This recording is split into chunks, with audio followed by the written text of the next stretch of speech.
Alright, so welcome to GitHub class, or Git and GitHub class, everyone. As mentioned before, I'm Beej, and today we'll be covering Git and GitHub. For people on the recording later on, you want to go to gitscm.com, download and install Git, but we're not going to be covering that during this class because it's pretty basic stuff. So, what is Git and what is GitHub? When you're writing code, chances are you'll have files that will be hundreds of lines long, or ideally less, depending on how you design and organize things, whatever. And this can be a lot to manage. If you have 5 people working on a project and you have maybe 30 files that are all 200 lines each, that's a lot of code, and that's a lot of people working on code. And it can be difficult to keep track of things like, oh crap, there's a bug. When did the bug happen? Okay, the bug happened within the last 2 days. Okay, what changes have we made within the last 2 days? In the normal world, you're like, I have no idea what the history of this file is like. But a technology like Git is called a Source Control Management System, or SCM. It's also called VCS, Version Control System, in some tools and applications. But this Git allows you to, and other SCM tools as well, but we're focusing just on Git. Git allows you to track your code throughout time. So when you, or anything, it doesn't have to be code. There are people I've heard of, I haven't actually seen firsthand, but I've heard of people using Git for things like novels, keeping track of changes that they've made over time on novels. It can track any text. Okay, code is just text. Most often, at least. Some weird stuff, but so you can use Git to create checkpoints in time as you're working on your code. These checkpoints are called commits, and we'll get into that in a minute. Git also allows you to branch your code. So let's say you're working on things and then you're like, I want to do an experiment. You can branch off, do your experiment, and it won't affect your main body of code. You'll have 2 separate copies of your code. And if things go well, you can merge it back in, and it'll make all the updates, put everything together, and then you keep going. If your branch does not go well, kill it, and then your main code is unaffected. That may seem kind of abstract and strange, but it'll make more sense when we actually start writing things. I just wanted to give kind of a high-level description of how things work. And then GitHub is a website that provides Git services. So you can have your local Git, they call it a repository, basically a group of code and of history. And you can take this repository and you can push a copy of it to GitHub. And then you have 2 copies. That's good because if your laptop explodes, if you have a copy on the internet, doesn't matter if your laptop explodes. I could throw this out the window right now and I wouldn't care. Well, a little bit because laptops are expensive. But all of my code would still be preserved because I put everything on GitHub. And you'll notice here this is Learn Teach Code Seoul. GitHub, not Beej, right? My account is separate. You can share code on GitHub, so other people can see your code. Other people can make suggestions. You can choose to accept or reject those suggestions. And it allows people to work collaboratively. This is how open source projects work, if you've ever heard of open source. So let's get started with making our first Git repository, covering how to add, edit, commit, and play with files using Git. So go ahead and open up your command line or terminal on Mac. On Windows it should be CMD, or I think command line prompt. On Mac it should just be called terminal. And I have both here, so I can go back and forth between how to do these things. And you should be able to type Git, and you should get some sort of help text like this. Okay, that means that you have Git installed and everything's okay. If you don't get some sort of help text, if it says something like Git commands not recognized, then there's a problem. Okay? So this is, first we're going to cover command line stuff, because you need to know how to get around on your computer using the command line before you can do Git things, okay? So usually when you type a command without any sort of parameters, if it requires additional inputs, it'll give you some sort of help text like this. Briefly, just how to read this stuff. Anything you see in square brackets is optional. Hey! Anything you see in square brackets is optional. Okay? And then anything that is between these less than greater than signs means that you should replace this whole thing with something. Okay? It expects something to be there. Okay?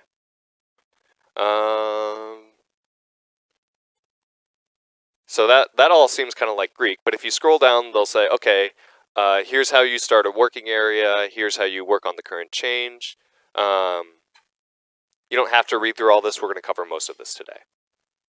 Okay. So first, what you want to do is learn how to navigate on the command line. If you look at hold up, let me get, make sure I don't have any, yeah, there's nothing here that I want, okay. So if you look at, really? Hold up.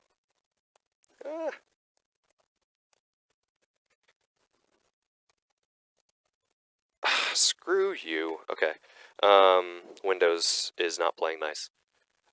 So if you look here, it says C:\users\Draco, right? Draco's just my username on this computer. This is the same folder on in Explorer. Now, it doesn't say that, but that's because Windows is being silly. So command line just allows you to interact with your folders and your files just like you would in here. It's the same thing. So there's a command called, for Windows it's dir, for Mac it's ls. Okay, so if I do dir, okay, it'll print out a list of all of the files and folders in this current directory. Okay, if we look here, you see VirtualBox VMs, Weka files, what is that? And you'll see VirtualBox VMs here. Okay, so it's the same thing. All right. Again, on Windows it's dir. On Mac it is ls. Or if you want to be super fancy, you can do ls-l. But to get something that looks similar. Okay. So then, okay, cool. So we know how to show the contents of the current directory, but how do we go to the directory where our code is? Or how do we make a directory for our code? There's a command called mkdir. This is true on both Mac and Linux, or Windows and Mac. mkdir is short for make directory. This creates a folder. You doing okay? You have this puzzled look on your face. Ish? Stop me if you have questions. Okay. Is that someone outside? Hey, come on in. Take a seat anywhere. So mkdir will make a directory. Hey. And the way it works is you put in the command and then you put in the directory name. I'm going to call it Git Examples. Okay? So if I hit this, and if I do dir again, somewhere in this list, you will see Git Examples. Right there. You can see that it was made at 10:14 a.m. on May 13th. So yes, that is what we just made. Okay? From there, we can go into the directory using cd. cd is short for change directory. So open up terminal on your Mac. And terminal, yeah, okay. cd will change directory, and you do cd and then the name of the directory you want to change into. In this case, Git Examples. So now you'll notice this changed. This represents the directory I'm currently in. So since we changed directories, this changed to reflect that we are in that directory. Okay. If you're on Mac, it may look slightly different. You can see the current directory by doing pwd. I actually don't know if this works on Windows. Nope. Okay, so it doesn't work on Windows. It doesn't work on Windows because we have it right here. On Mac, you may not get. You'll see that it just has this. This is your home directory, and if you do pwd, it'll print the whole path. Okay, so that's a Mac only thing. So now we have a directory, and when you're working with Git, your Git repository, or all of the things that are considered to be in one project, should be in one folder. You can have subfolders, right? But there needs to be one main parent folder for your whole project. And that's also just a good way to organize your code. It keeps things nice. So now, let's cover more navigation stuff, sorry. If you want to go up a directory, you can do, say I want to get back to this path. There's a couple of ways you can do it. You can either do cd and then the whole path, right? And that will take you there. Or, or you can do cd ... will go up one folder, right? So that would take me from examples. Whoa, hello. That would take me from examples up to Draco. I should really change my username on this. Come on. There we go. And you see how the prompt changed accordingly. Okay? Questions so far? I wait a long time for questions because sometimes people need a chance to think. Okay, we're good. All right. Is there anything else we need to cover? No, that should be all the basics. Yep, that's all the command line stuff for now. Maybe I'll remember something later. So now we're going to do... Yeah, okay, so now that we have our project directory, this is where we're going to write our code. So let's actually use Git now. All Git commands must be prefaced, must come before the word Git, because that tells the computer, hey, I want to do something with Git, and then this is what I want to do with Git. So in this case, we're going to do git init. It's short for initialize. This creates a repository in the current directory. So if we do this, you can see initialize empty Git repository in this folder. So if you've done that, congratulations, you've made your first Git repository. That wasn't so hard, right? Now you'll notice this right here, this .git. On Unix-based systems like Linux and Mac, dot folders are hidden. If you just do ls, your dot folders won't show up. If you do, let me actually show you here. All right, so if I do ls, nothing is there. If I do ls space -l, or sorry, not ls space -a on Mac, you can see .git. -a means all. Okay.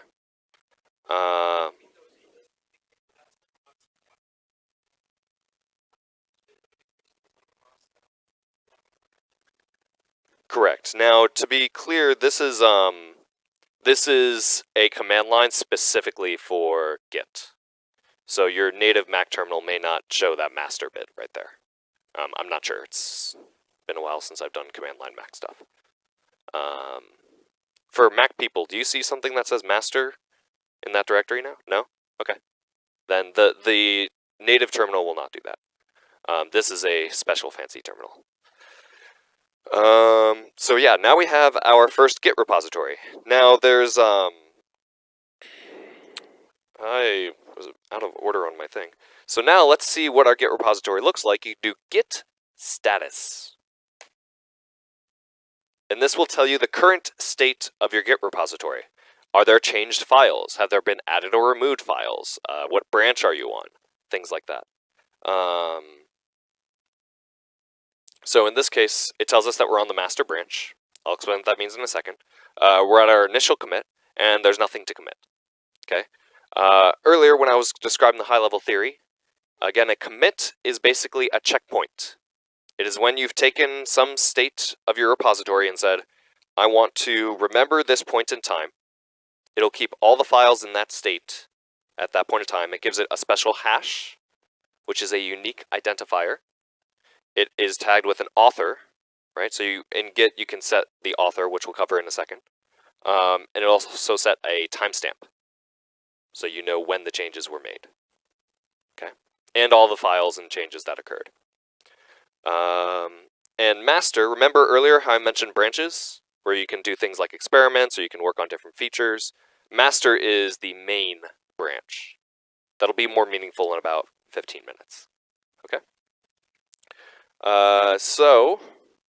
And then nothing to commit because we have no files. So let's make a file. I'm going to... No, I don't want to teach you that. That would take too long. We'll do it the other way. So if I go here and I go to Git examples, you'll see this .git folder. Oh, is it a hidden folder on Windows too? I'm going to create a new text file. I'm going to call it dogs.txt. Okay? And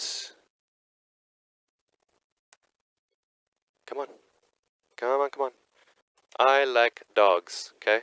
You can also do this with Notepad. Actually, let's just do it that way. That way I don't confuse the hell out of people. So if I open up Notepad, on Mac you can use TextEdit.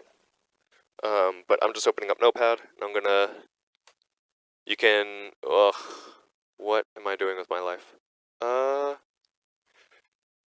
Nope. Wrong one. Get examples.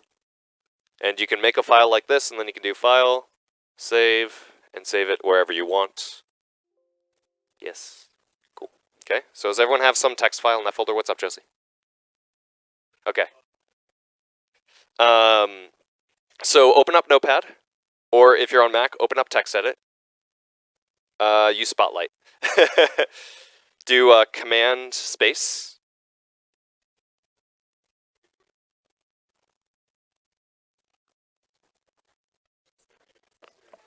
One second.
Is everyone with me? Yes. Cool. Thank you for your help. You guys good in the back? Cool. All right. So we have this file, and it's in our directory that is our Git repository. Okay. Okay. What's up? Okay. If something doesn't look like how I have it up here, stop me and tell me. Because I'm being very, very specific with how we do this so that we can all work on the same thing. It should be in the directory, so you can do dir, and you should see dogs.txt, or whatever you named it. If you don't see that, you may have saved the file in the wrong place. I would save it in a folder that you make. So make a folder, go into that folder, do git init, and then save the file in that folder.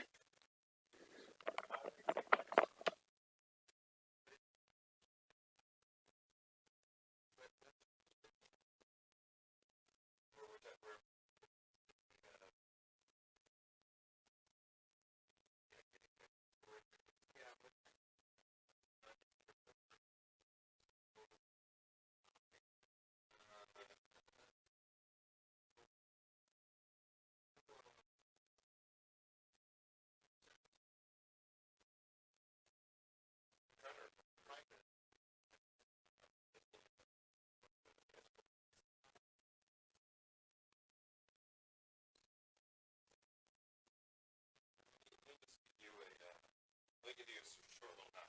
So if you're on Mac, text edit can be finicky with it. Finder only shows you certain folders, and it doesn't. Finder sucks to navigate. I hate Finder.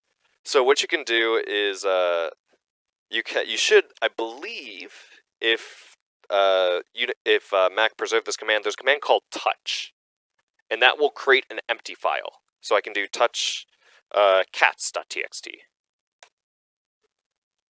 In this case, I'm in my Git examples folder, the folder that I initialized the Git repository. Yes. And now, if I go to my Git examples folder, then I can open that in text edit. Cats.touch space and then the name of the file. Correct. Yes, exactly. Windows does not have touch. You cannot touch things on Windows.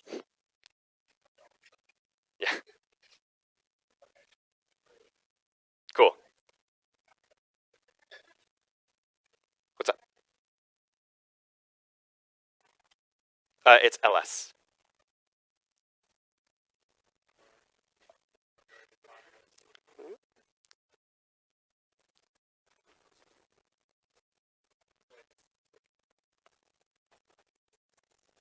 Yeah.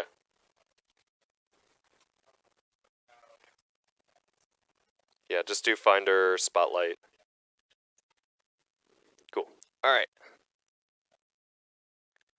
Good? All right, so back to here.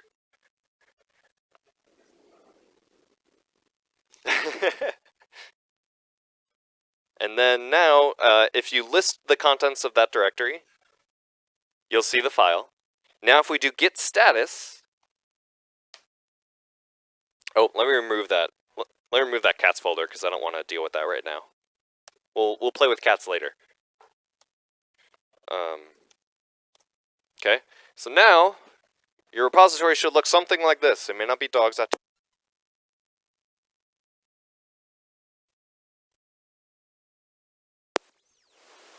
Tracked file. You can have files in your repository folder without adding them to the repository. Okay, that's useful if, like, you have configuration files with passwords that you probably don't want on the internet. Useful things. But what we do want this file in our repository. So how do we do that? Git has a command called add. So if you do git add dogs.txt, okay, that will tell Git, hey, I want you to track this file. I want you to be aware of this file. Okay, add dogs.txt. Actually, let's do, just so that I see people in the back kind of squinting to see the bottom of the screen. Is that a little better?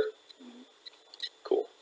So git add dogs.txt, and then if you do git status, oh, we need a little bit more distance. Yeah, there we go. You'll see, oh, changes to be committed, there was a new file, and Git says, hey, I'm tracking this file, I'm ready to commit it whenever you tell me. Okay? So what does that mean, you're tracking the file? So now I put it in there. Mm-hmm. If I make changes to it, are they going to still be in that version or in a different version? They will be, if you make changes after adding it, yeah, it will recognize that as separate, I believe. Now I'm like, oh crap. So if we do this, it says, hey, I know that you wanted to add this new file, but it's been modified since you told me to add it. Okay? So now we need to add it again to include those changes. Okay? Now it's like, okay, yeah, I have this new file. It has changes in it, sure, but it's a new file. That's the important part.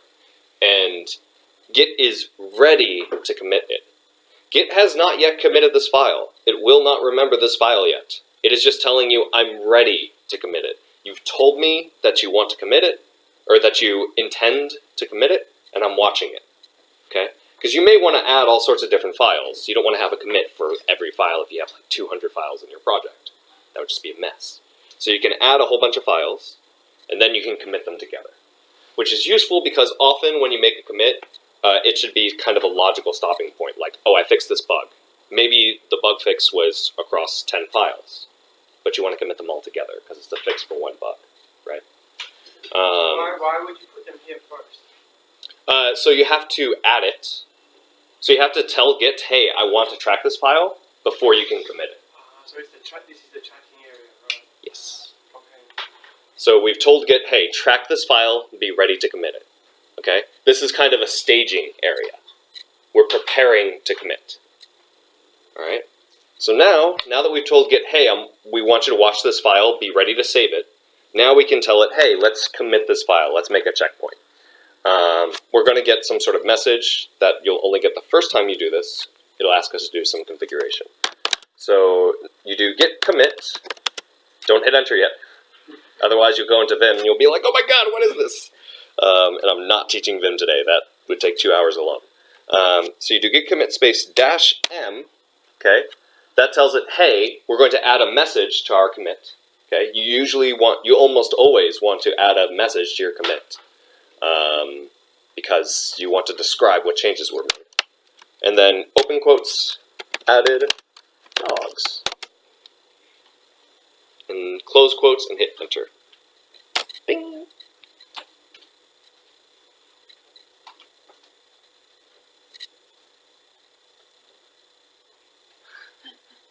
So now, it should say, hey, on master, some random string of characters, added dogs, 1 file changed, 2 insertions. It might say 1 insertion, it counts lines. In my case, I had 2 lines in the file. What's up? Mine says, please tell me who you are. That's right, sorry.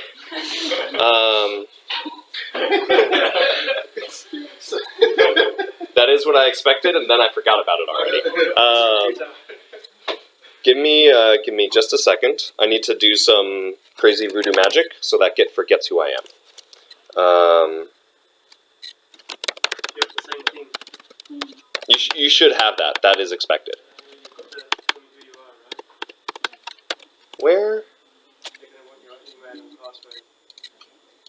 Yeah, they're the same things, right? I've got the thing that he's installed. This function, you can download this from the Git. This is just the Where is it? command line. So it's the same, very similar to that. It means that in here, I can open Git bash here. That's inside the folder. So I can go straight to that. Oh, it's just quicker.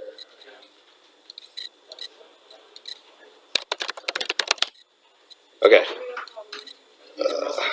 I already logged in, so I think you have to log in. Give me just a second.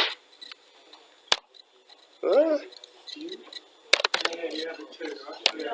Yes, you should have that message. That is the message we expect. Sorry? Something like, you're going to show it.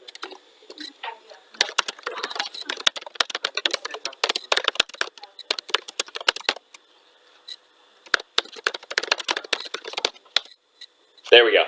Something like this, right? Cool. All right. You should be getting that. This is first time setup for Git. You should not need to do that again on this computer. If you go on a different computer, you will need to do this. Okay? So this is... oh, they changed it. We're not going to do it that way. So first, we want to... so in this case, it made the commit, but it's like, it's an anonymous commit. Git does not know who you are. It doesn't know your name. It doesn't know your email address. These are the 2 things it uses to track the author of whoever made these changes. Okay? What we can do is we can set up that configuration using Git. So you can do git config, and then -- global, because this is going to be on your whole computer. This way you don't have to do it for every single repository. Okay. And then user.name. Space, and then your username. In my case, I'm going to do something like this. I do backslashes because quotes are reserved. Okay, so git config -- global user.name quotes your name. Or your alias, whatever you're comfortable being known as on the internet. Some people don't like putting their name on the internet. Use some sort of alias. Okay, and do that. Okay, now generally, when there is no output on the command line, like I hit enter and then nothing happened, that means things are okay. Okay? When things don't go well, then you're going to see a whole bunch of stuff like, oh my god, this stuff happened. Okay? And then, so that's our username. We also want to set our email, user.email. This has to be the same as the one we have in GitHub, registered on GitHub, right? No. It's recommended, but it does not have to be. Like, this is actually not the email I use for GitHub. Okay? So that tells Git across your entire system, this is the name I want Git to recognize me as, and this is the email I want to tag on every commit I make. Okay? And then that commit we just did has already been made, so we want to, if you want to retroactively add this information to that commit, you want to take this command, and you just want to copy and paste it. This will take the last commit that you made and amend it or change it, and then we're going to reset the author. It's going to take whatever author information, basically this stuff right here, that you entered, and add it into the past commit. So there we go. Okay, this is what happens if you don't do the -m flag. Okay, when you do git commit. Okay, if you see this, don't panic. Okay, this is normal. You'll want to write this down somewhere. You want to do :WQ. Okay, W is for write, Q is for quit. This is a system called Vim, V-I-M. It's a command line text editor. It's mostly Unix-based stuff, but Git installs it if you set up on Windows. If you want to learn Vim, go online and do that. I could spend a whole class on Vim. Okay, so there we go. Okay, is everyone here? Yes? Yes? Cool. Alright. Now, if you Git status, nothing to commit, working tree is clean. Okay? We had our staged file, our dogs.txt, and then we committed it, and now we're done. That commit is made, and it's ready for you to do the next commit. Since there have been no changes since the last commit, it's like, meh, nothing's here. Why are you bugging me? Okay? Now, if we want to see the changes that we made, you can do Git Log. In my case, I actually did 2 commits because I had to force a commit. But you should see this really long string of text. That's the unique identifier for the commit. And then your author information, the date, and then the message. Okay? So this is just a way to kind of see history of things. So, Yeah. before we get to that part again, we have to type in the -m added dogs thing, since we just logged in. No, you only needed to do this git commit amend reset author, which should have been in that message that came after trying to commit the first time. No. That will open up Vim and be really confusing. You can just do :WQ. Okay. I didn't get that, but now I'm here. Okay, good. I just did the added dog. Okay. Oh, you just added the M to that. Okay, that works too. That's easier. So, we've made our first commit. We can see that the commit was made. Now, let's actually, I'm just going to demonstrate this part. You don't have to do this. If I make a change to this file,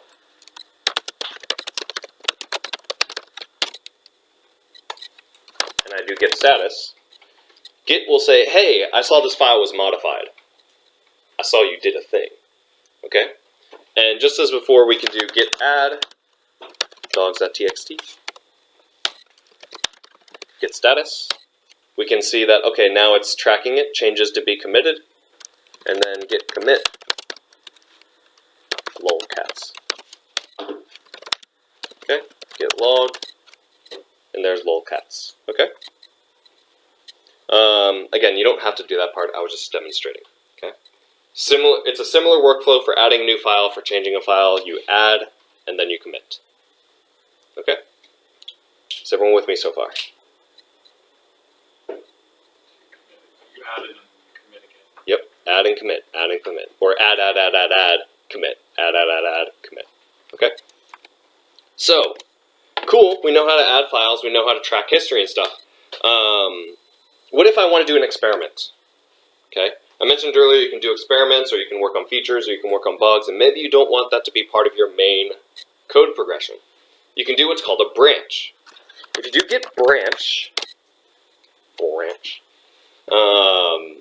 you'll just see this. Branches. What's up?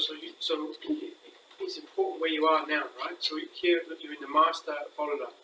You're inside of the master folder. Can you do git branch if you're in another folder? It is not a folder, but yes, git branch just tells you the all of the branches that are currently in your repository. So it's not actually making a branch here. It's just Yeah, this is just status. Right. This is just requesting information. So git branch will tell you what branches are in the current repository and which branch you're currently on. In this case, the star, I believe, we'll see in a second, indicates which branch you're on. Okay. He does not have that. Oh, really? Woo! Let's see. Master. Okay, it says master. And you need to commit this one as well, right? Oh boy, your stuff is all messed up. That's not what you want to care. Oh no. Okay. So when you did, you were in your user folder. So that added your whole user folder as a Git repository. That's not what we want. So let's go ahead and. No, it can be added. Oh, no.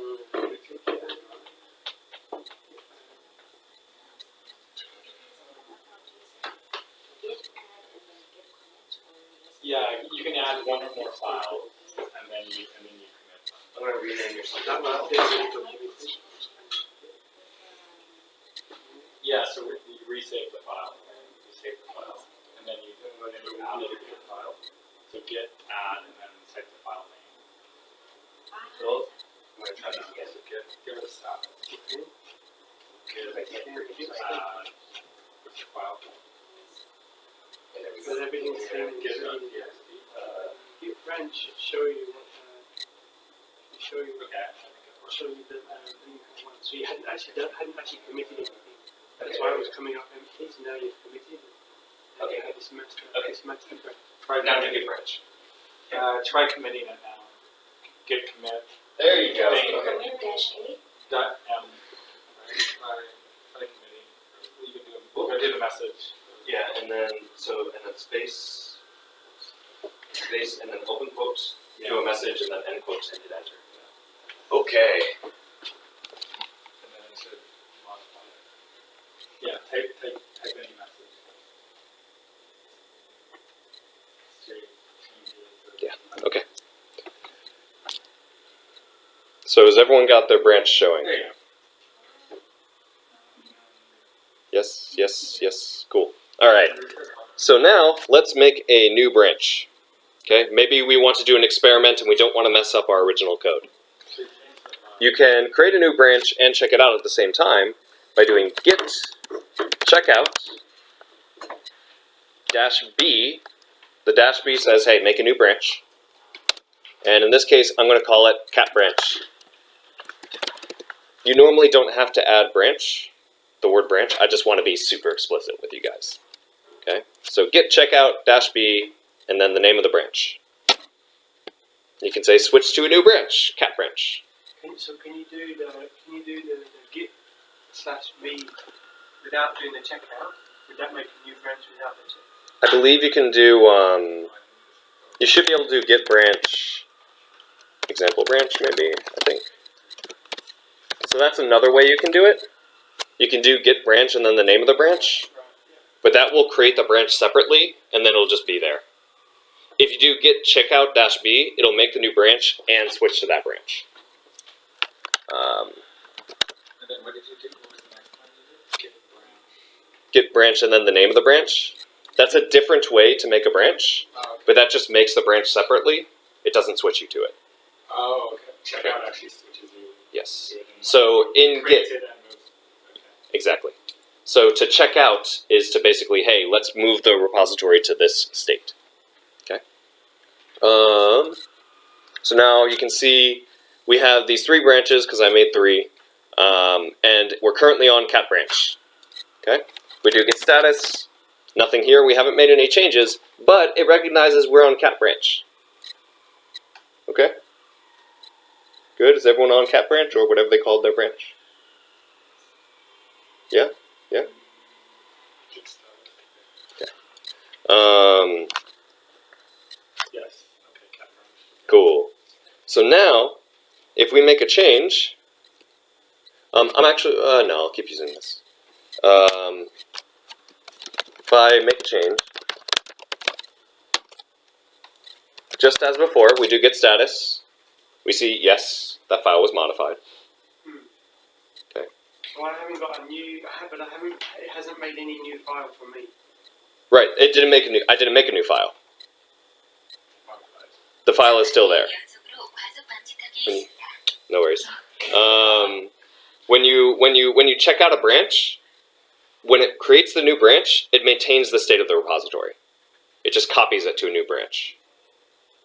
There's no changes, no nothing. It's just like, oh, we're on a new branch now. And it looks, when you initially create the branch, it's exactly the same as the original branch you were on. So it hasn't actually created a new file. There's not a new file in here at all. Right. Right.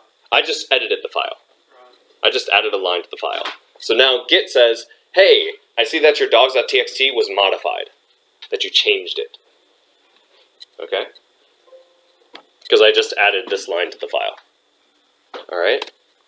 So now, if we do git add, okay, just like before, we made changes. We're going to tell Git, hey, I plan on committing this file. And then we do git status.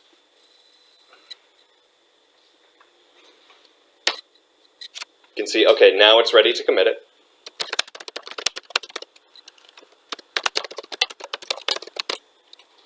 Okay, I'm going to commit it. Okay. You'll notice that this time it says, hey, we're on cat branch. Okay, because we switched to the cat branch. And the commit is here now. If we do git log, we'll see I like cats too. I can hit Q to get out of here. You'll see this, I like cats too. Okay? Just like before. I'm just mimicking the steps we did before. Git log will show me the commit history. Okay?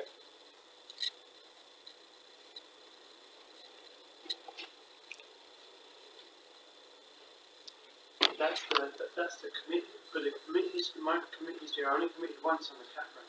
Yes. So I've got it shows me 3 commits. Yes, because when you create the new branch, and thank you for asking these questions because it means I was not clear, and I need to be clear. So thank you. When you create the new branch, whatever history was leading up to that split is included. Okay? Okay. Yeah. So if you were to, okay, I'm gonna assume it's okay to erase this. It's just this part. So when you're making a branch, right? Say this is your history, okay, and these dots are commits. When you make a new branch, it looks like this. This is my new branch. Okay? All of the history is included. Okay? Cool. So, if we do git branch, we can see we're still on cat branch. We haven't changed that. Alright? But now, maybe, okay, we made some changes on cat branch. Oh, but now we want to go back to dogs. Okay? We can do Git Checkout Master. Master is the original branch that we were on. When you create a repository, it automatically creates a master branch. Okay? So if we do Git Checkout Master, okay, now we've switched to the master branch. We can see this by doing git branch. Okay, now you see master is highlighted. Okay? And if we were to, now, Notepad is stupid, and Notepad will not automatically update. So I'm going to close this. And I'm going to open it again. If I open up dogs again,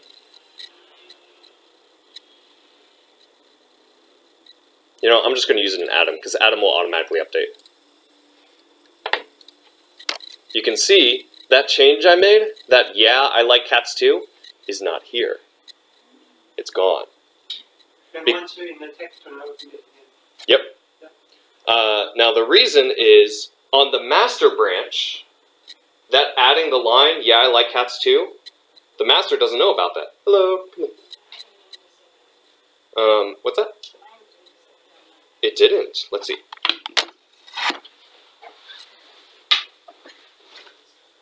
Switch to branch master. Okay. How about yours? Did it update? Well, where's your folder? Wait, how many? Okay, there we go. It's weird because it's still there. If you go back to the cat groups, it will change, it will capture it. So it's ready to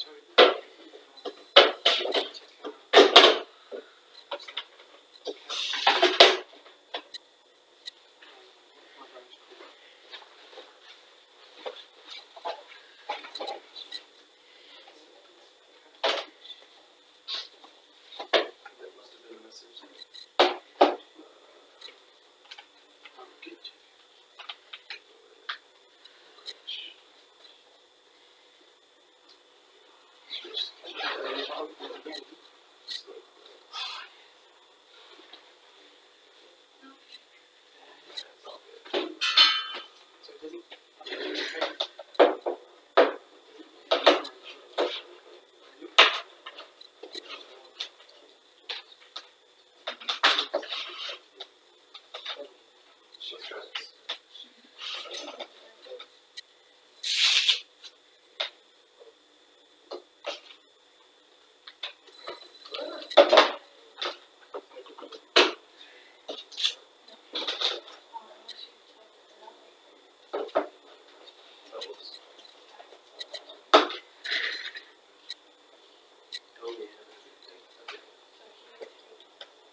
Oh, weird. Okay, so the other one's missing too. Yeah, so it did work. It's just something weird about the thing. All right. So.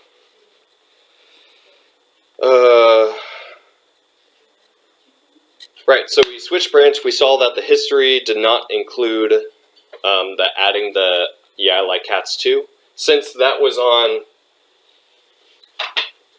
So we made this commit. This is our cats commit. Okay. But since we went back to master, this commit does not exist in this line of history. So it's not there. Okay? This is how you can keep your experimental code, or this is how you can separate code while still maintaining a path of history. Okay? Questions? Cool. All right.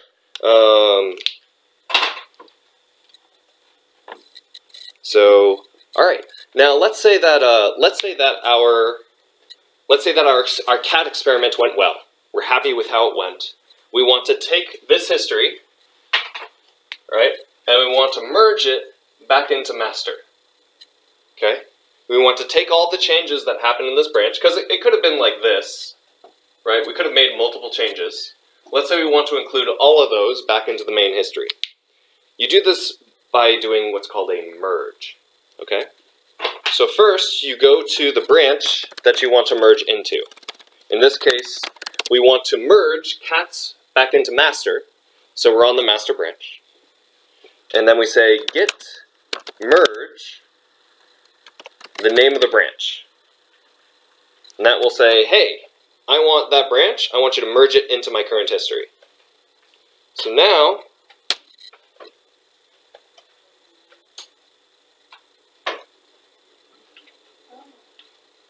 fancy, pretty colors, right?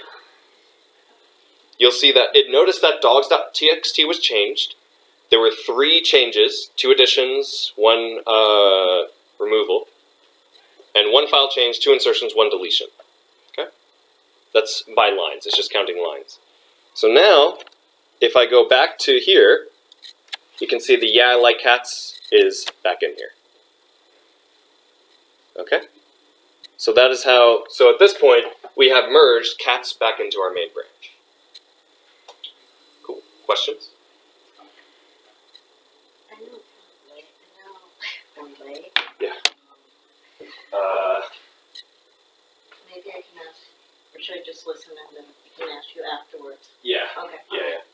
Okay. No, it's okay. The next class, I'm not going to be a part of, so we can catch up afterwards. That's for anyone else. If something doesn't make sense or if you need help, I will be available afterwards if you're not doing the web class. If you are doing the web class, I'll be available after that too, so I'll be here all day. So that was that. So yeah, okay. So that's cool. That's good. Now, so we know how to make commits. We know how to make branches. We know how to merge branches. At a very basic level, this is probably enough for you to get away with. Okay? But we're going to do more because we can. We might have to actually cut some stuff out because I think we need about 30 minutes for GitHub. Just 1 second. What's up? Mine is still just saying that I haven't committed the changes and that it can't merge them because the file will be overwritten. Yes. Oh, I'm actually glad you ran into that. So let's say, so if you do Git Status, you should see that there are changes to be committed. Yep. Okay. Now this means that your current working state is dirty, in quotes. Okay.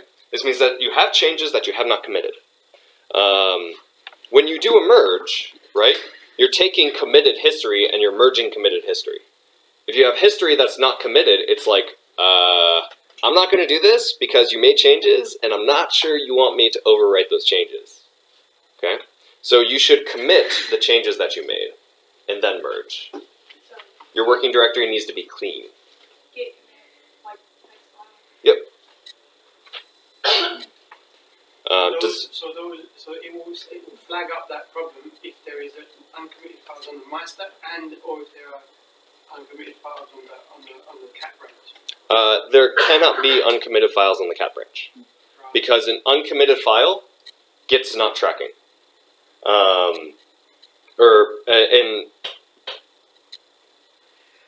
And so if you were on cat branch and you had uncommitted changes and you switched to master branch, it would either just keep those changes, but still not committed, or if by switching to master branch there would be conflicts, it would be like, yo, I'm not letting you switch yet. You have conflicts. I don't know what you want to do with this.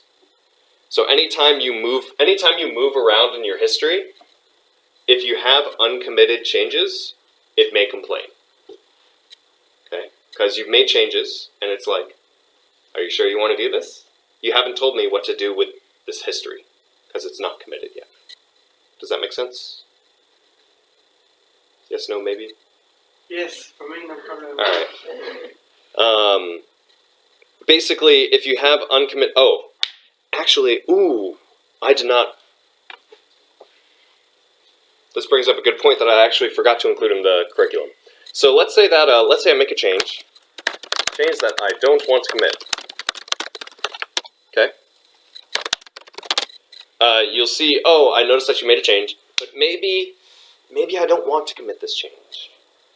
Maybe I made a mistake and I need to do something else first, or something. There's a command called stash, which will take current changes that have not been committed, and it'll kind of like stash them away. And then it'll maintain those changes separately, and then return your directory to a clean state. It'll undo those changes, but it'll preserve them elsewhere. Okay, so if I do, you'll see that I have change that I don't want to commit. My working directory is dirty. I have uncommitted changes. If I do git stash, okay, it said saved working directory and index state work in progress on master. Okay, so basically my work in progress, it has saved. And now if I go back to this file, you'll see that new line I added is gone. Okay? Give me a second, I actually forget how this command works real quick. Oh, is it really going to do that? Okay, that works. That's right. Now if I do git stash show,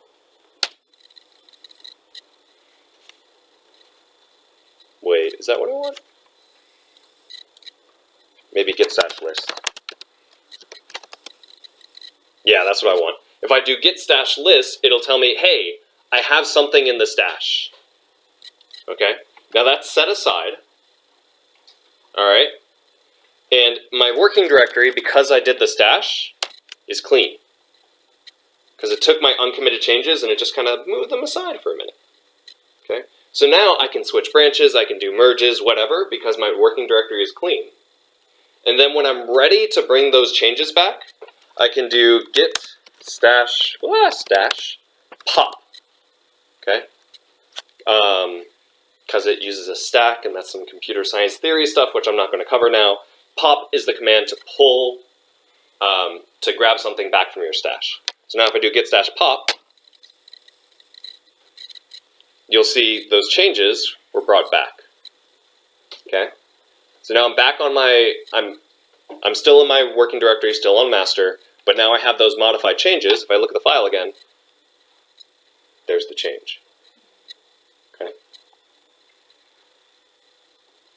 Oh, I'm really glad my file is only 6 lines long. Yeah. Now here's, that actually, man, there's some cool stuff that I've totally forgot to include. Now let's say that I made some changes on my working directory and I don't want them.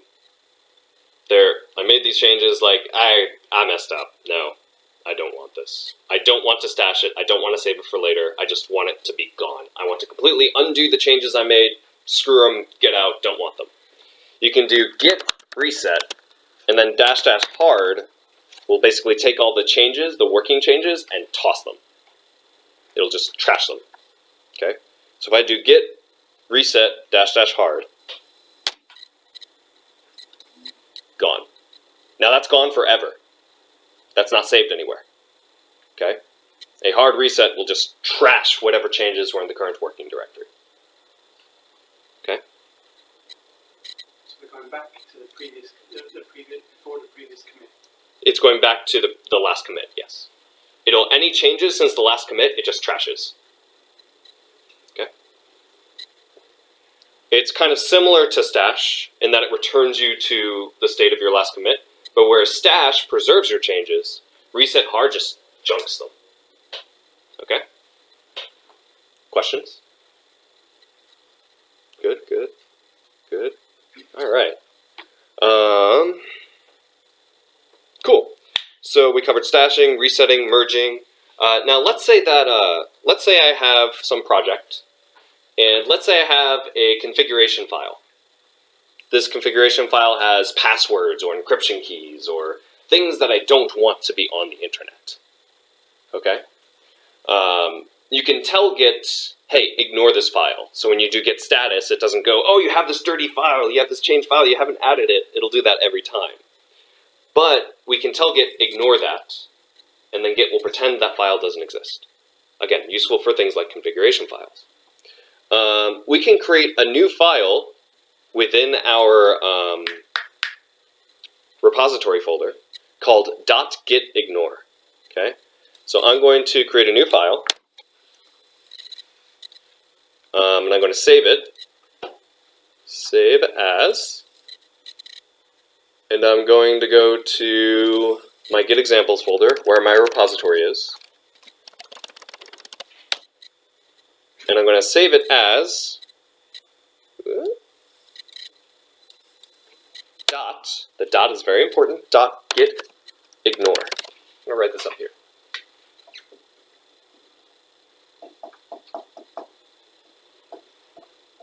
Okay. And I'm going to so now that file is saved, and I'm going to do something like star.conf.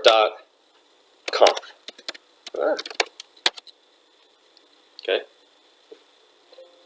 Doing a lot at once here. So what type of file is that?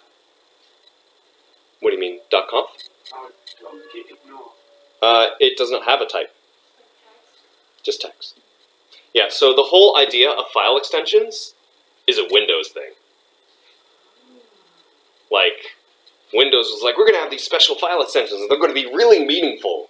Unix-based systems are like, file extensions are just kind of helpers.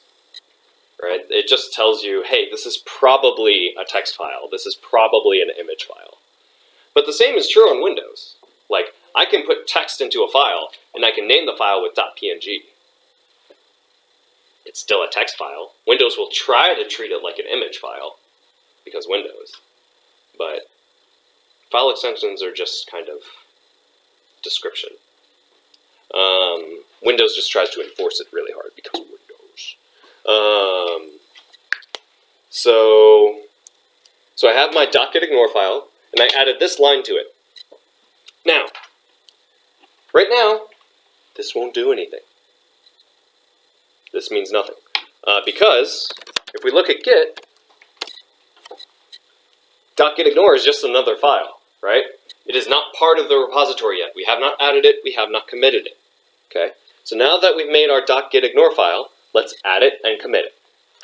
So git add .gitignore, git commit, added ignore file. Okay. So git add, git commit, just like normal.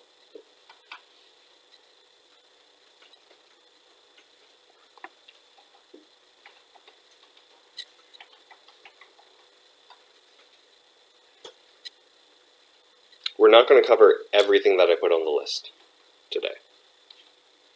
But the stuff we're skipping is not super important. So, has everyone got their .gitignore file added and committed? What's up? So you can't add it using the File Explorer.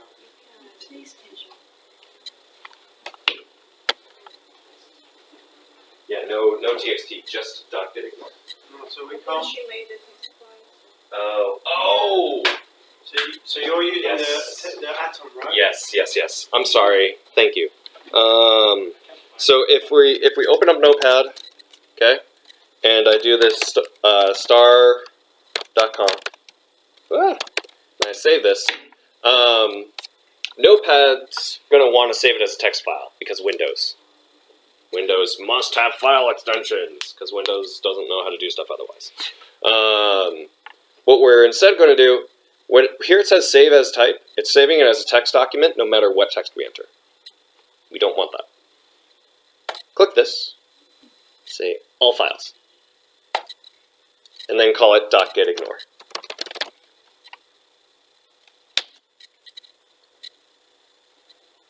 Oh, except I saved it in the wrong folder, but whatever. So tell me if that does what you want it to do.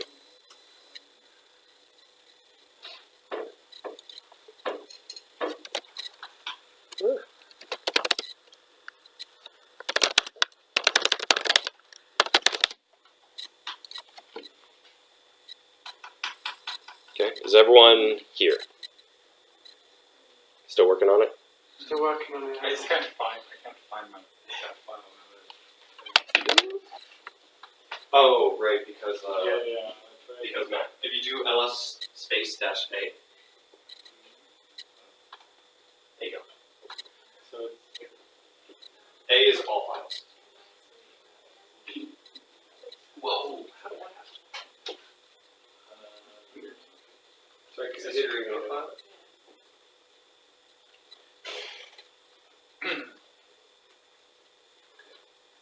So I'm going to make a minor change just there to your computer because You got to add, right? Git ignore. It's still text here, look. we want to show Did you do git add? show in files. Do you need dot ignore? I don't know. Do you need dot ignore? You do. You need dot ignore? So Yeah, okay. And then enter. There, it's added. Okay. Git status. okay, so it's showing up. Oh, you committed it already. Yeah, cool. Good. You're okay. So as long as it's showing up there, you're okay. Yeah. Okay. So has everyone created a .gitignore file without an extension, added it, and committed it? Not yet. Yes. Not yet. Nearly. It's showing there.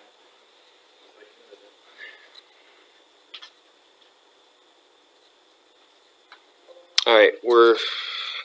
We might be able to cover everything. And at star.com, what did you put inside the document? Star.conf. Like that. It's not, yeah. It doesn't have to be star.conf. That's just what I chose. Because that's what I put in many of my ignore files. Alright. So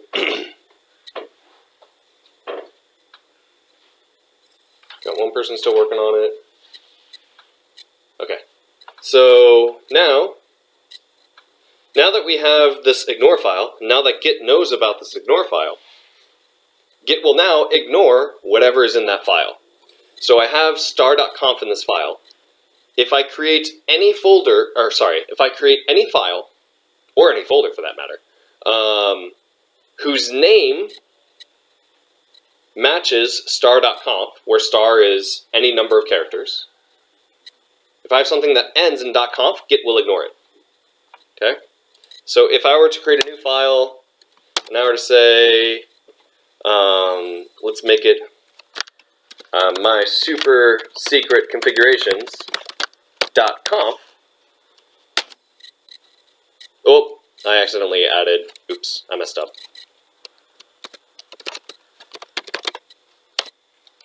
Ignore that. No, damn it. Save as.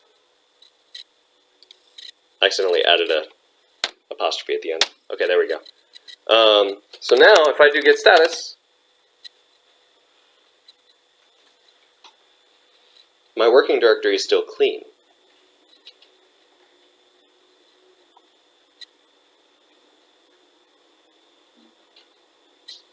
Why is it still clean?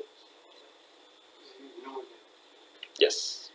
Because this file name ends in .conf, and even though this file is in this folder, because it's in my git ignore, Git is ignoring it. Okay? So this is, again, useful for configuration files or any sort of secrets or anything that you don't want to include in your repository. If you're a Java programmer, for example, you probably want your classes or your target or your bin directory to be ignored, because it's not part of your code.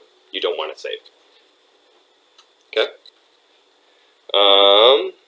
Questions about ignore? So I don't get that. How did it know to ignore that? So this file name Yeah. is a special file name. Git looks for this file. Git ignore. Yep. And whatever text is in this file, if Git sees a file name, yeah. Okay, star dot. Okay. So how, can I add more into it? yes, you can. With a comma or Or no, each line. each line? Good question. How do I open that file in Mac? How do I? You tell Mac to show hidden files. I can't find it. Mac, how to show hidden files.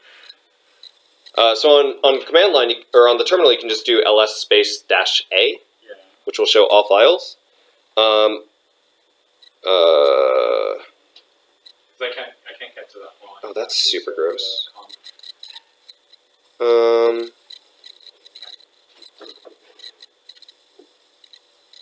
I see how you've done it. Oh my god, this website is terrible. Oh, weird. The hidden file. So if you do Command Shift dot on your keyboard, it should show hidden files. Command Shift dot. What do I have to be in? Whatever folder you're in. Does that work?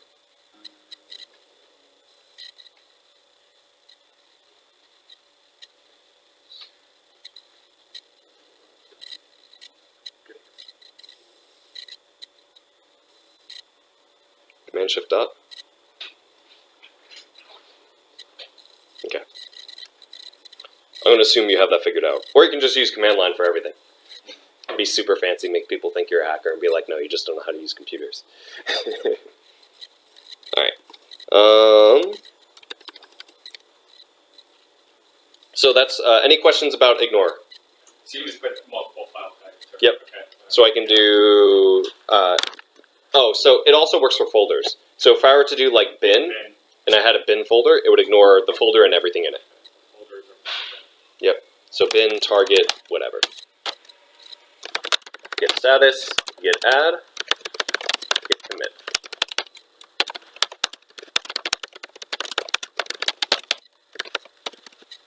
Okay. If I'm doing something super fast, it's because I don't expect you guys to do the same thing. So now, whenever I add any files with those extensions into my Git repository, into my Git file Folder. system, Yep. they're you just ignored. ignore them. Yep, you got it. Cool. Cool. So now, if we do, oh, we're only going to skip 2 things. Cool. So now let's say I was writing some code, everything was working, and then I was like, I don't need this file anymore. Don't need it, no problem. I've changed my code so that this thing is completely unnecessary. Wait, do I have, what's in here? I forgot already. Oh, sorry, this is Windows. So, I'm going to make another file real quick. Yeah, I'm going to make another file. I'm going to call it octopus.txt.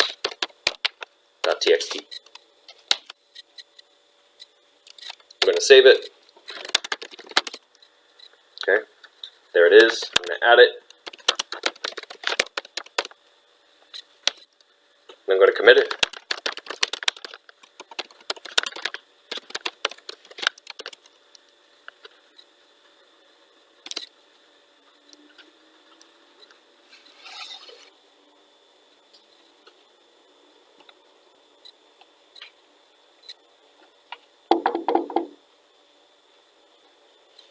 All right.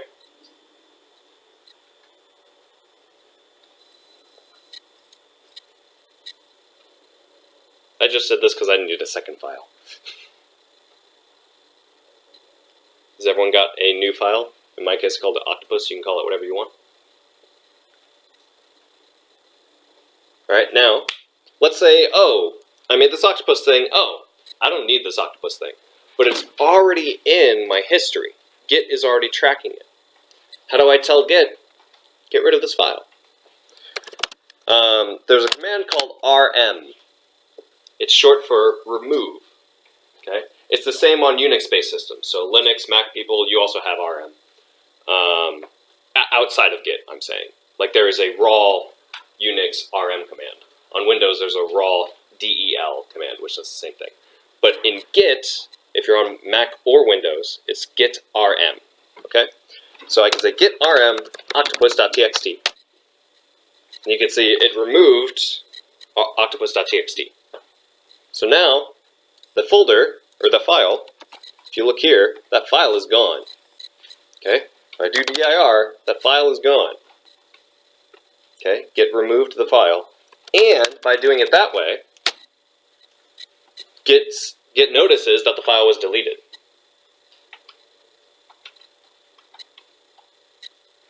Okay. Now, don't follow this next part. If I were to reset, if I were to try to recover the file from history, right? I have the octopus file. Now it's back because I did a reset. If I just removed the file directly, without doing it through Git, Git's like, hey, this file was deleted. But you didn't tell me that you wanted to delete it. I'm not tracking that change. Okay? So how about if you physically, so if you go to the file folder and delete it from there? yeah. So basically, if you did this, I believe.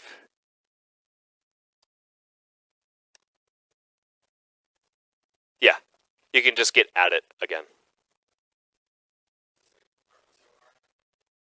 RM, so git rm both removes it from the file system, so deletes the physical file, and tells Git, hey, track that we're deleting this file. If you don't do git rm, if you just delete it on the file system, Git will be like, hey, what's up? This file was deleted. Should I track this? Right. If you have done it that way, and then you want to track it, you can do git add and then the file name. It's just that's kind of counterintuitive because you're adding a deletion, but that's how you do it. Okay? Does that make sense? So now I can commit it if I wanted to. Removed octopus. And then yep, it's gone.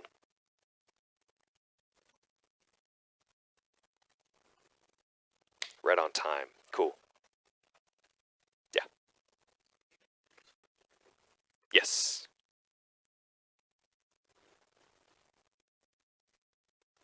Give me a second to fix my headset.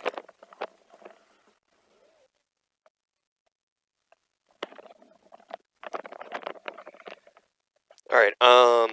Questions? We're good? We're good? All right.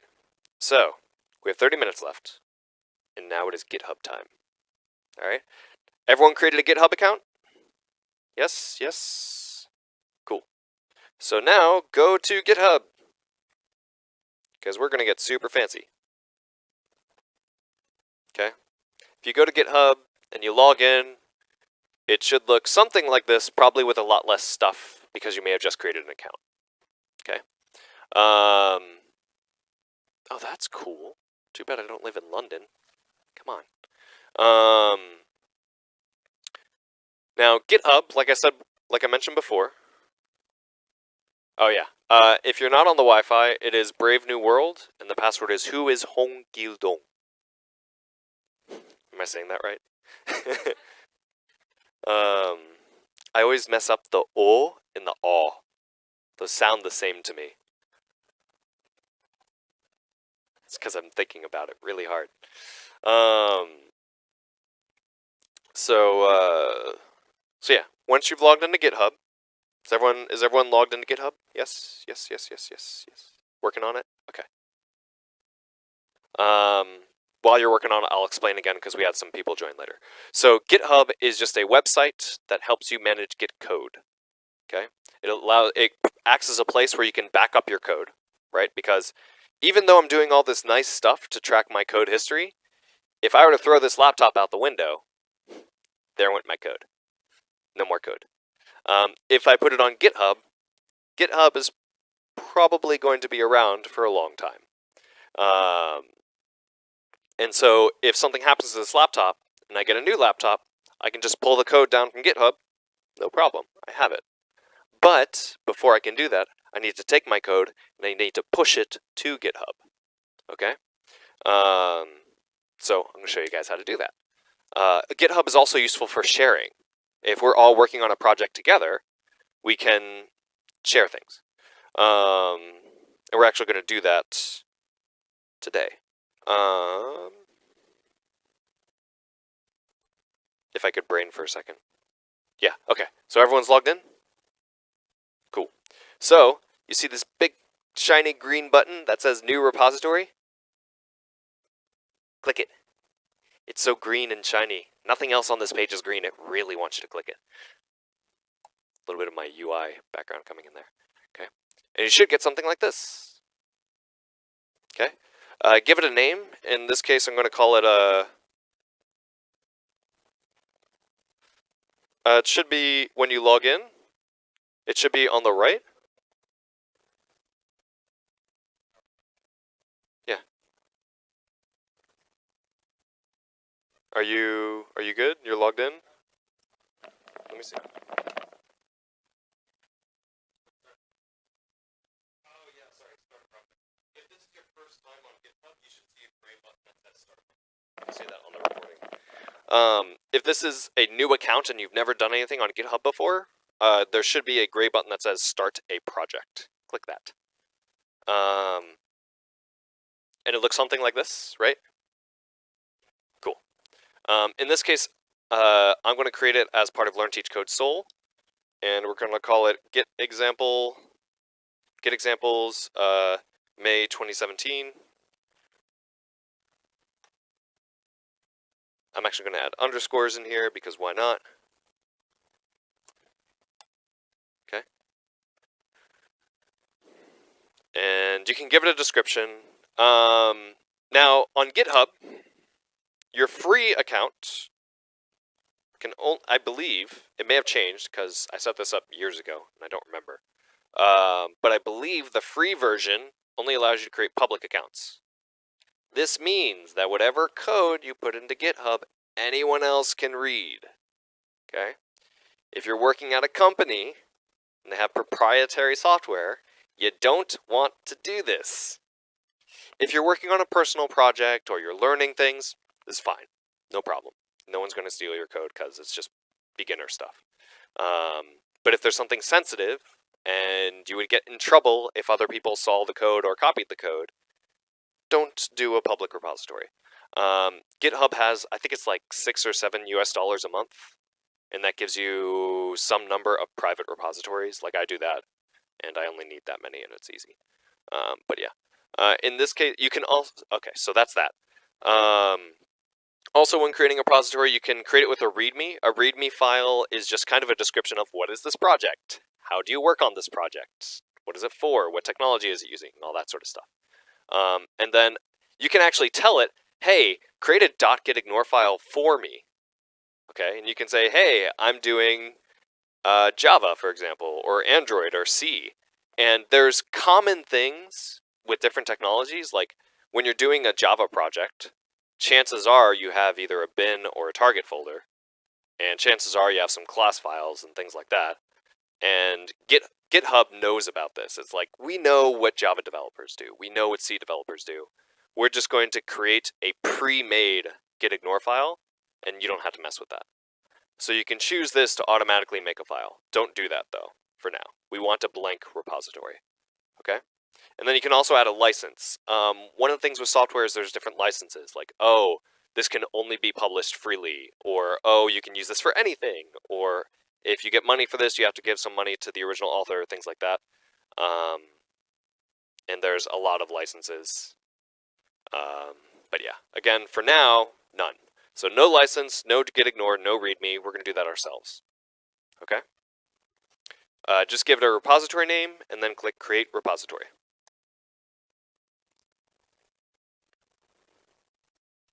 Now, the nice part is what I'm going to teach you is actually on the screen already. So you can pretty much just take this line and copy it. Okay, but I'm gonna show you more in detail of what we're doing, why, and how it works. Okay, so let's go back to our command line. So is everyone? Are we good? Were you having Wi-Fi troubles? Oh really? Well, crap. Okay. All of this is going to be on YouTube anyway, so if you want to follow along on your own later, no problem.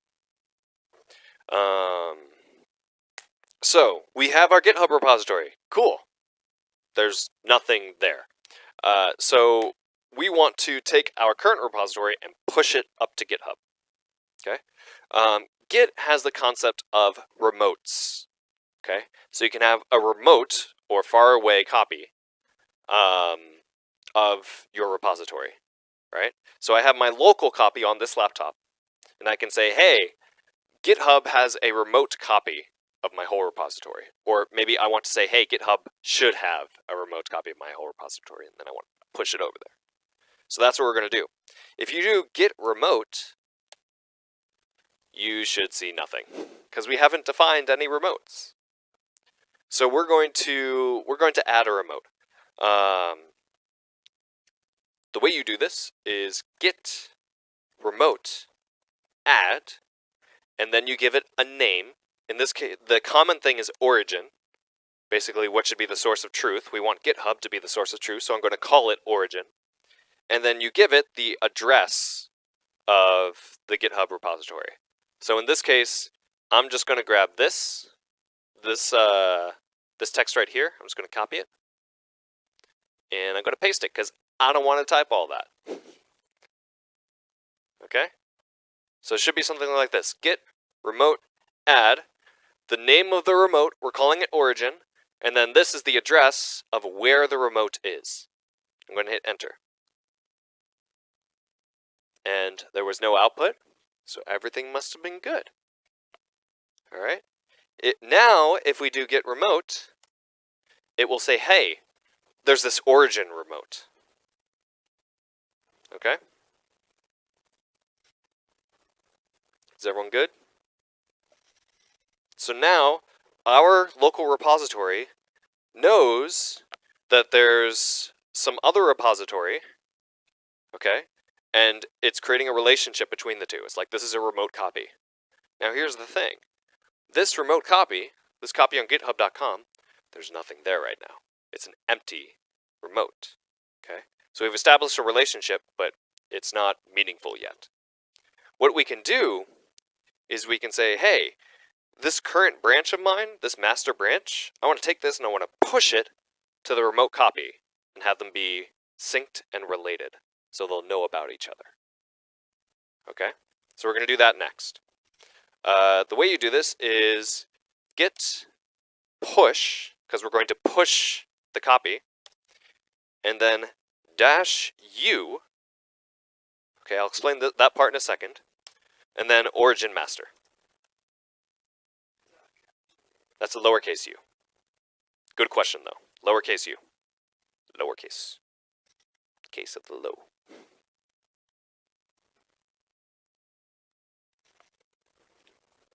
All right. Now, what is this doing? So git push takes your current repository and it pushes it to a remote. Okay? The -u says, hey, I want to maintain a relationship between this branch and wherever we're pushing to. Okay? So the -u establishes the relationship. Okay? It links them together. Origin is the remote. Basically, which remote are we pushing to? And then master is the branch. Because we could take our branch and push it to another branch on the remote if we wanted to. But, no. We want our master to be the same as the GitHub origin master. Okay? So once you do this, it's going to do some thinking. Ooh. Yeah, oh, that's right. My thing is weird. For you guys, it should prompt you to log in, right? Yeah, go ahead and log in and do that. My system is all messed up, so I gotta fix it real quick. Where is...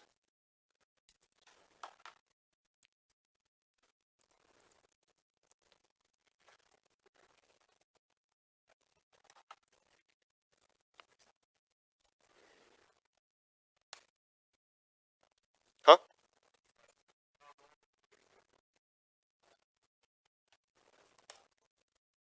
There we go.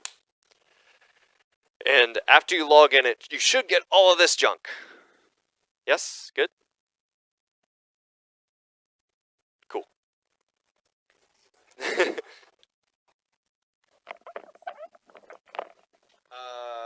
On Windows, maybe.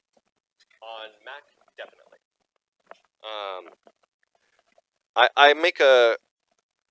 Generally, I try to do everything lowercase. Just because then there's no problems. You can do, for some things you want to do camel case, but that's more programming stuff, so don't worry about that. But yeah, mostly lowercase. Stay lowercase. It's less to type. There's less chances of making a mistake. Things like that. And then you don't have to mess with caps lock and be like, oh, I left caps lock on. No, I messed with my password 3 times and now I can't log in. Yeah. Do forgot password. Do forgot password. Alright, so what the hell is all this? So first off, it's going to count the objects, okay? Now you're like, 22 objects?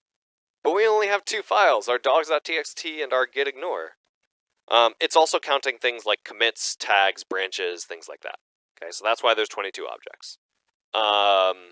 It's using 8 threads. Basically, it's doing it really using all of my processors. And then the rest of this is just progress. Compressing objects because we're going to send it over the internet, so we want to make it small. Writing objects, basically we're sending off, and then we sent 22 objects. There was a difference in 2 of them. It did that, and there we go. And now this right here created the master branch on our GitHub repository and established the relationship between our local master and the GitHub master. So now there's this link.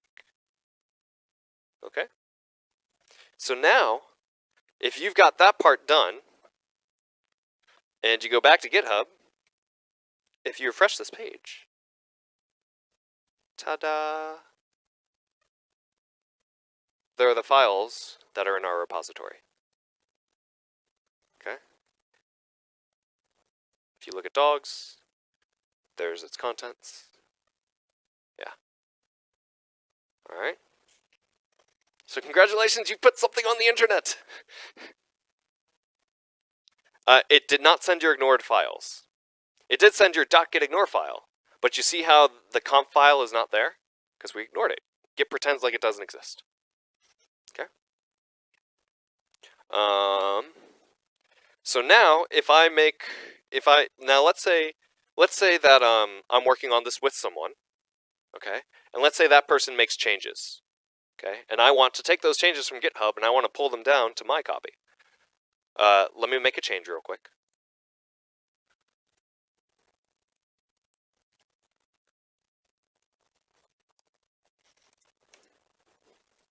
Okay, so I made a change on GitHub. Okay, so I made a change on GitHub, but it's not on my computer. Okay, I only made it on GitHub. It does not exist here yet. If I go to my command line, and I do Git Status. Ooh, really? You lying.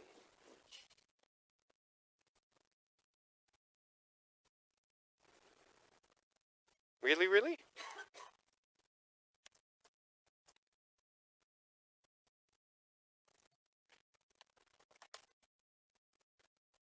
Oh. Okay. That might be because my system is messed up. I don't actually know if you'll see this because I haven't logged in with HTTP to GitHub in a very long time. Yeah. If you do a git fetch, I don't want to teach fetch. I guess I'm teaching fetch. So if you do git fetch, what's up?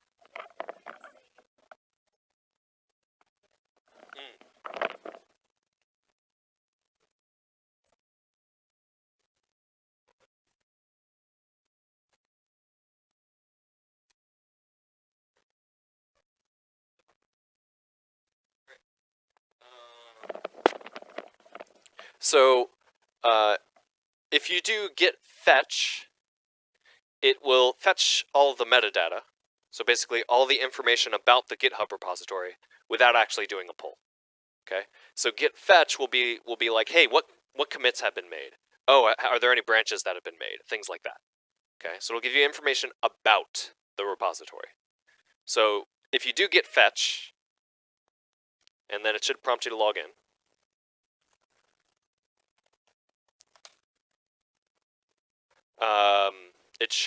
I should have it up here somewhere. Oh, I cleared. Why did I clear? You'll see it'll download a whole bunch of stuff. And then, Gesundheit. Then if you do Git Status, it will say that, hey, your branch, your local copy, is behind the remote copy, which we call the origin, and it's behind by 1 commit. So this means there's 1 commit on GitHub that we don't have here. Okay? So if we want to get that, if we pushed to GitHub, how do you think we get stuff from GitHub? What word do we use? Oh, yeah. Killing me. All right, then you do git pull. So if we do git pull, now we don't have to do anything special here. because when we pushed to GitHub, we established that link between our local repository and between our local master branch and the GitHub master branch. You can actually pull from different branches into your current branch. But since we established the relationship, if you just do git pull, it'll go, oh, there's already a relationship here, I'm just going to use that.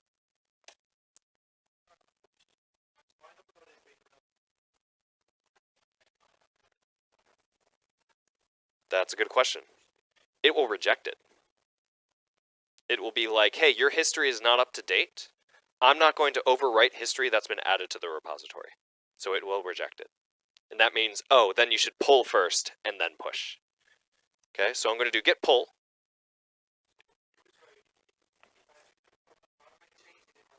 Oh.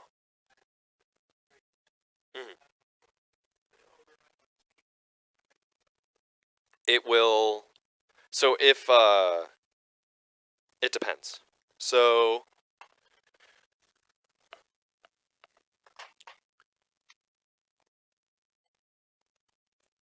this is your local, okay? Yeah, we're doing good. Okay, if this is your local, not local. This is your remote. That is a terrible R. I promise you that's an R, and that's an E. This is why I type. Right, and this has one more commit than you do, then it will just add this commit. Okay? It'll just add the commit, no problem. If your history instead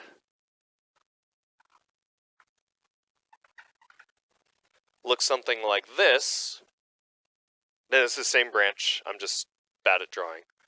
Okay? And you want to merge the, oh geez, hold up. Let's do this. Okay. And you want to merge these. It will do a merge, like we did with the branch earlier. It will do it automatically. Or it will try to merge automatically. There is the possibility that merges will fail. I didn't cover that today because we don't have time to do that. But if you make changes, and then changes elsewhere are made, whether it's another branch or on a remote, and you try to merge them, it'll go, hey, merge conflict. It doesn't know how to handle the merge. And then it will actually edit the files and show you, hey, this is the contents at this branch, and this is the contents at that branch. Which one do you want? And then you can go edit the file and say, oh, let me take this, let me take this, let me take this, and you can merge it yourself. Does that make sense? Cool. But we're not going to cover that today. So if we do git pull, how are we doing? Okay, yeah, we're cutting it close, but we should be right on time. Now you can see it fast forwarded. Okay, and now if I look at my file, whoops, here it is. There it is. The changes I made on GitHub, I pulled. Okay. And now if I make a change here,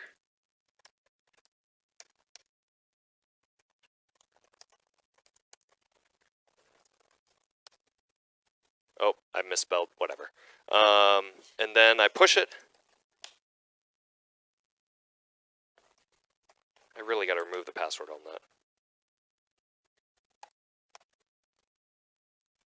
You can see that the change I made from the push also appears there. Okay.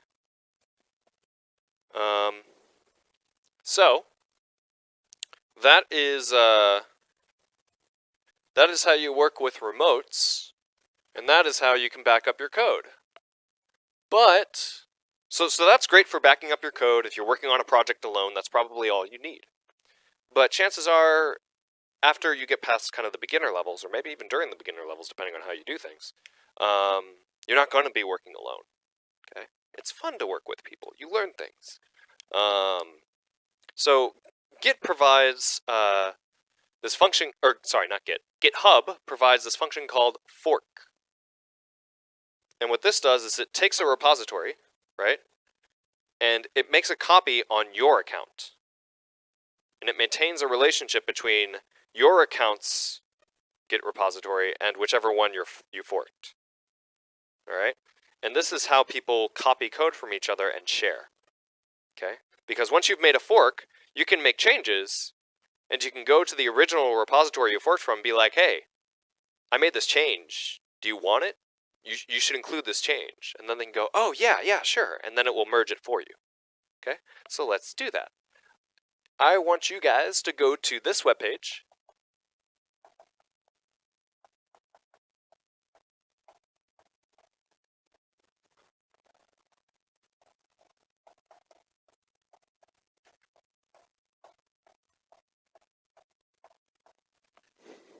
Or you can just read it up there.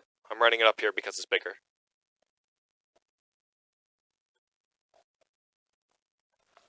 Ah.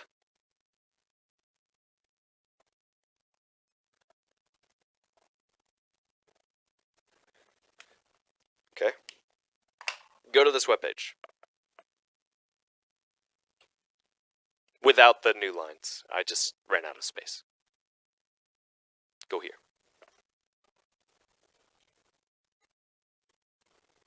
Okay. Is everyone here?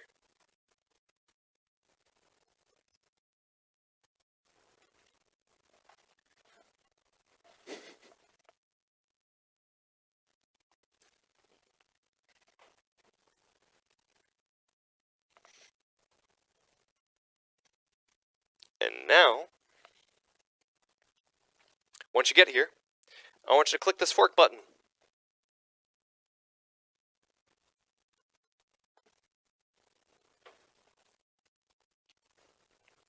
So now what it's doing is it's taking my, it's a funny image, right?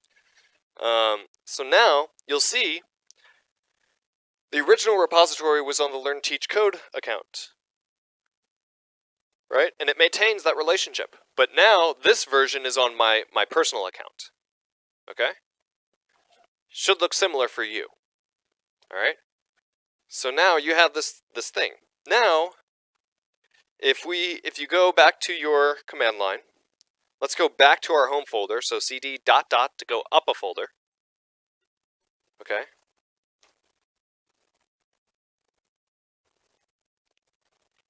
And now Git has a command called clone, where if there's some remote repository, you can tell Git, hey, take that remote repository, make a copy of it, make a clone of it on the local system, and maintain a relationship. Okay? So what we can do is you can hit this clone or download button, right? And then copy this. I'm actually going to use this because my machine is messed up. Okay? And then here you do git clone and paste that. Okay? Mine's going to look slightly different. And then it should ask you to log in. Oh, no, it won't ask you to log in. You don't need to log in because public repositories, anyone can clone. Oh, I lied. Maybe you do need to log in.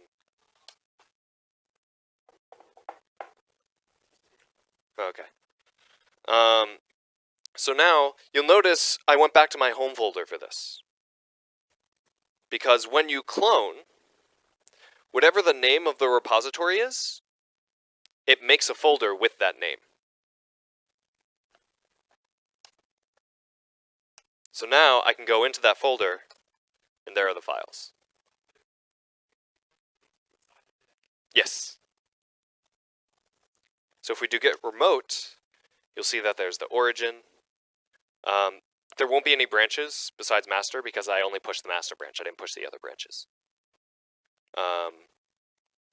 So, what I want everyone to do, very quickly, is create a new file in the repository, and commit it. And then push it. Do that now. I'm not going to show you how. Create a file, whatever you want it to be, and commit it, and push it. Well, create a file, add it, commit it, and push it. Yep.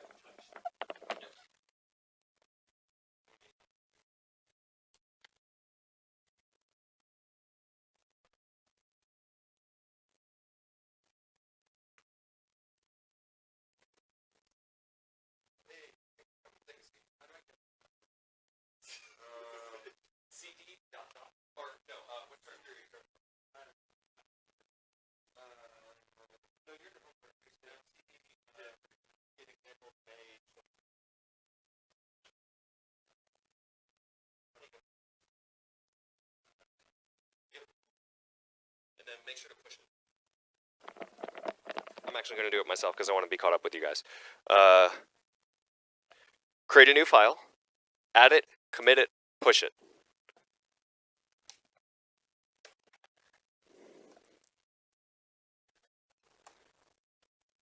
Oh, I thought it would. Oh, well, whatever. Huh? Oh, wrong thing.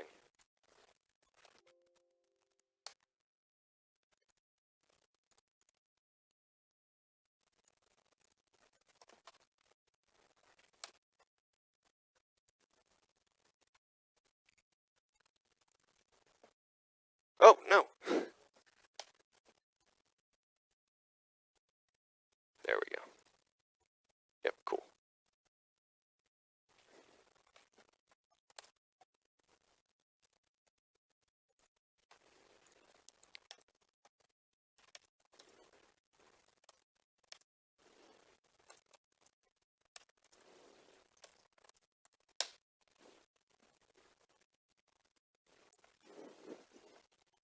Oh, you should not need to do the -u origin master because the relationship is already made. You can do just git push. Yep, just git push. The U establishes the relationship between your local branch and the remote branch. Because we did a clone, the relationship is already made. So you can just do git push.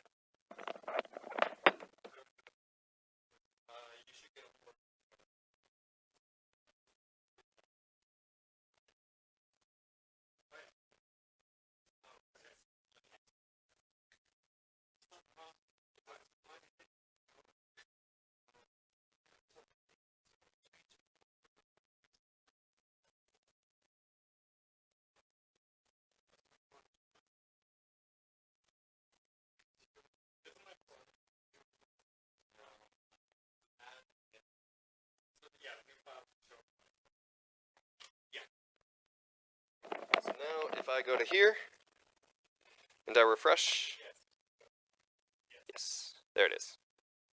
Okay? Yeah, he should have his own file. Your own file should show up on your copy of the repository. So now, this is only on your fork, okay? These changes that you made are not on this repository. No problem. So if you want to, let's say that you want to take these changes that you made and you want to contribute them back to here. There is this button right here, new pull request. Okay? A pull request sends a request to the owner of this repository and says, hey, I made some changes. Do you want to pull my changes back into your repository? Do you want to merge the changes I've made? So we can do new pull request. And it'll show whatever commits that have been made. In this case, I've only changed one file. Okay? And so then we can say, and then it can be like, oh, which repository do you want to submit the request to? All that sort of stuff. Okay, hit create pull request. And then you can give a message if you want to.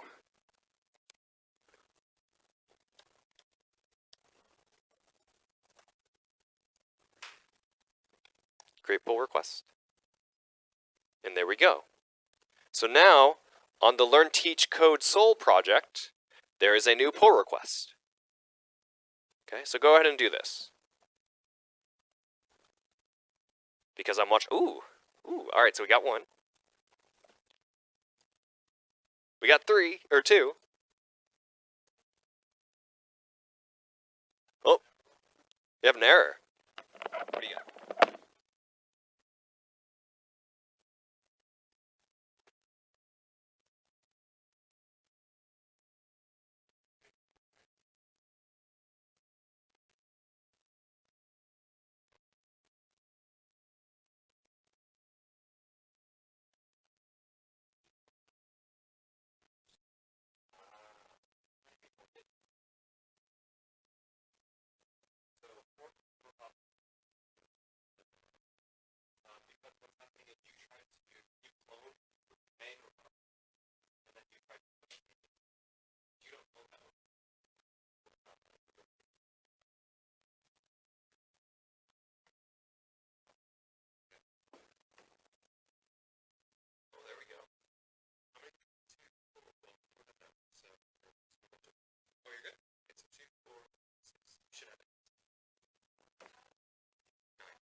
Uh-oh.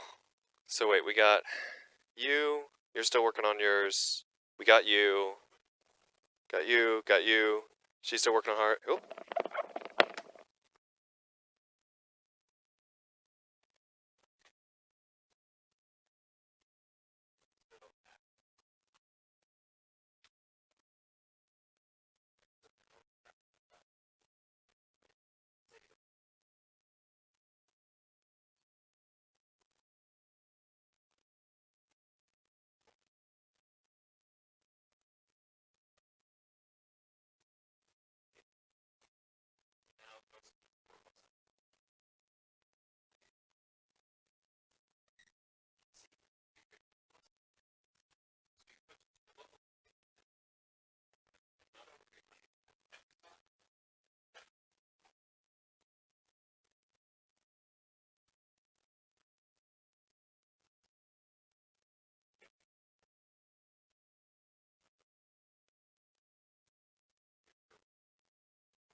So,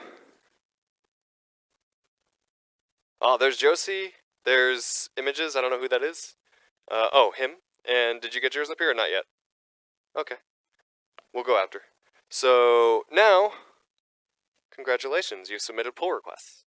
So now what I can do is can I merge all of these at once? Yeah, it should be alright. Because everyone created new files. No, I have to merge one by one. So I'm gonna merge. Okay, you can see it was merged. Go back here. You see that one disappeared. So I'm gonna merge everyone's pull requests. And congratulations, you've made your first pull request on GitHub, and it was accepted. It's pretty rare.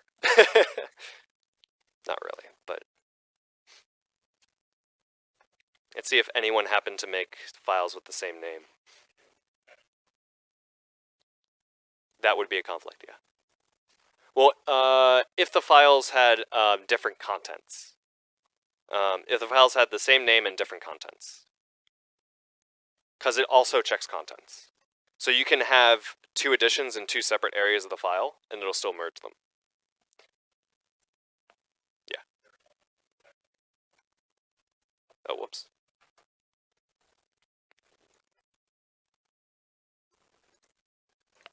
Oh, I think that's Alex. And there we go.